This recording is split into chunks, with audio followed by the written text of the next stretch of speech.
3 वर्ष बीत चुके जब अनायास ही परिस्थितियां मेरे परिवार के ऊपर कहर बरपाने लगी। मालूम नहीं कैसे सब कुछ बदल गया। व्यवसाय कर रहा मेरा अनुज हजारों का घाटा सहने के बाद धंधा बंद कर घर बैठ गया। 2 छोटे अनुज जो आज भी अध्ययनरत हैं, अपनी कक्षाओं में अपेक्षित सफलता प्राप्त न कर निराश हो गए। घर की एकमात्र संरक्षक मेरी मां बीमार हो गई। हमारा शानदार परिवार भाग्य की विडंबनाओं का शिकार हो गया। परेशानियां असंख्य थी, पर समाधान एक भी नहीं। लगता था जैसे सब टूट कर बिखर जाएगा, लेकिन इससे पहले फुट भर का अबोध अन्ना मानो विधाता का प्रतिरूप बनकर हमारे घर में अवतरित हो गया। नई पीढ़ी का पहला सदस्य अन्ना हुआ। उसके जन्म लेते ही घर में खुशियां भर गईं। समय प्रतिकूल ही रहा, लेकिन अन्ना की आगमन ने घोर निराशा के बीच आशा की एक स्फुलिंग पैदा कर दी थी। वही एक चमक मेरी दम तोड़ती मां के लिए जीवनदायिनी सिद्ध हुई। उस एक घटना ने मुझको, मेरी 2 अग्रजों और 3 अनुजों को आशावादी बना दिया।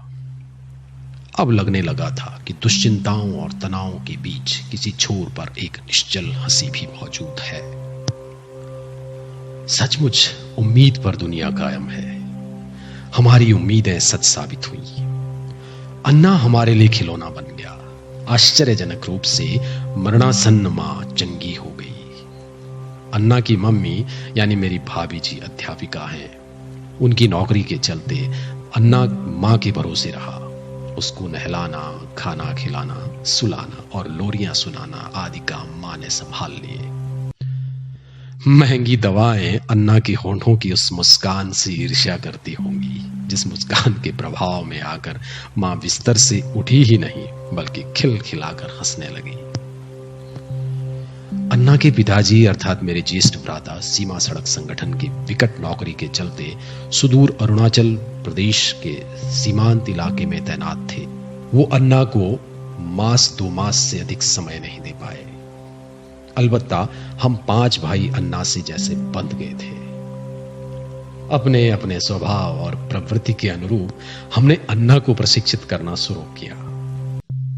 छुटके राजू ने अन्ना को खूब शरारत करना सिखाया। अनुज बंटी ने उसे क्रिकेटर बना दिया।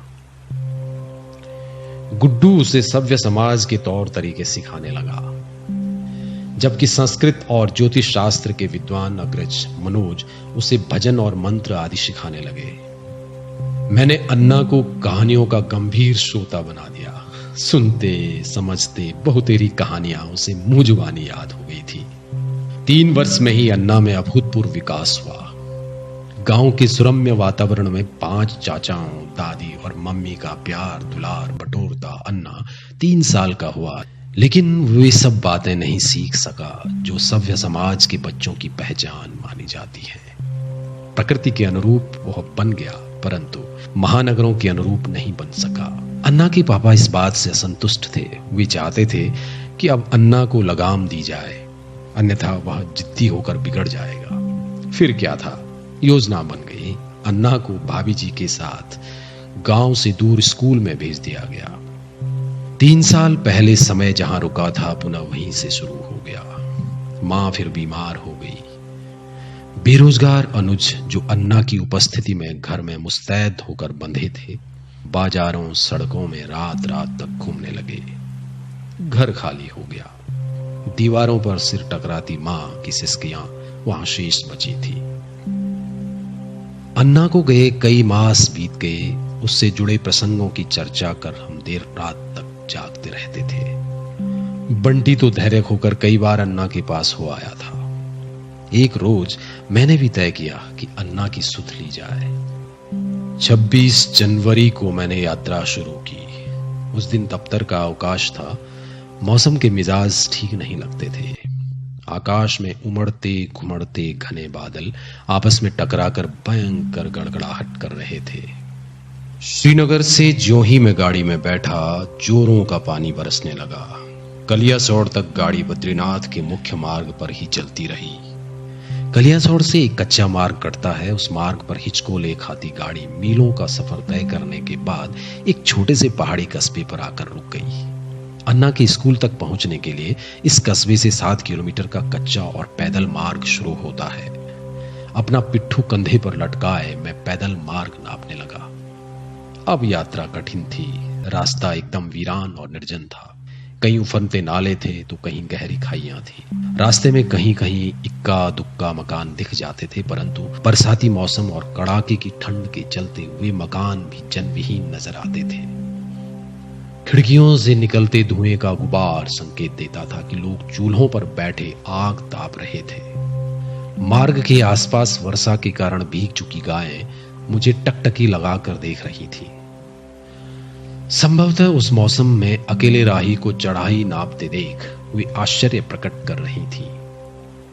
6 किलोमीटर का रास्ता नापने के बाद सामने की पहाड़ी पर एक गांव नजर आया। सुबह से बरस रहा पानी अब थम गया था और छितरे बादलों के बीच से सूरज ताका झांकी शुरू करने लगा था। पहाड़ियों पर जमी बर्फ चमकने लगी थी। एकदम सामने तपस्वी की मानिंद खड़ा हिमालय मानो अपनी दृढ़ता पर गौरवान्वित हो रहा था। प्रकृति का यह मनोरम रूप देख मैं प्रफुल्लित हो उठा।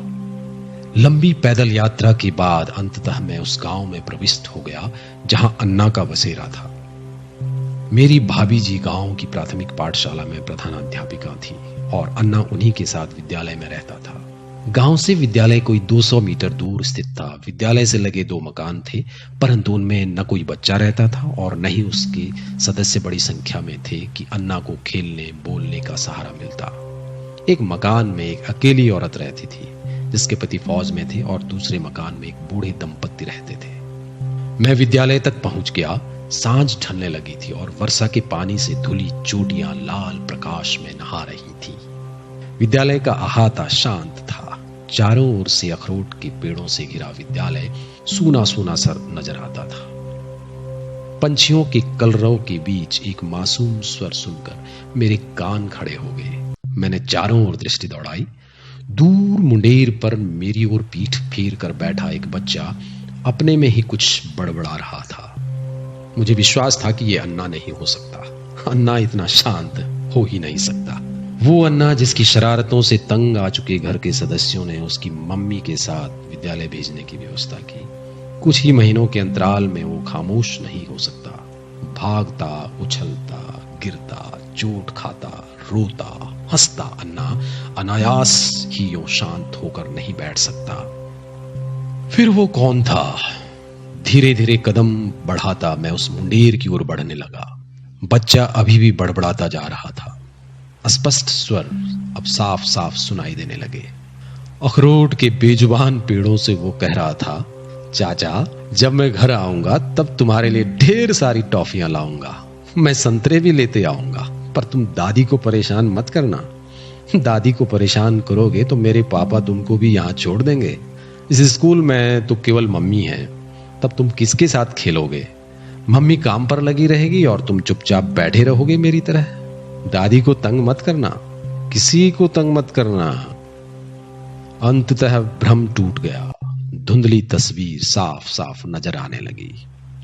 वो शांत क्लांत बच्चा, बेजुबान पेड़ों से बतियाकर अपनी पीड़ा उगलता वो बच्चा, हताश और निराश वो बच्चा अन्ना ही था। उस समय उसकी गोल मटोल देह में मुझे बेड़ियों से जकड़े बचपन की समूची वेदना नजर आई। उसकी उदासी से साक्षात्कार कर मेरी आंखों में आंसू फूट पड़े। अपनी शरारतों का दंड भोगता अन्ना अखरोट के पेड़ों को चाचाओं का मूर्त रूप मानकर हिदायत देने लगा था। किसी को परेशान करोगे तो मेरी तरह स्कूल में पटक दिए जाओगे। अन्ना, मैंने उसकी तंद्रा भंग की।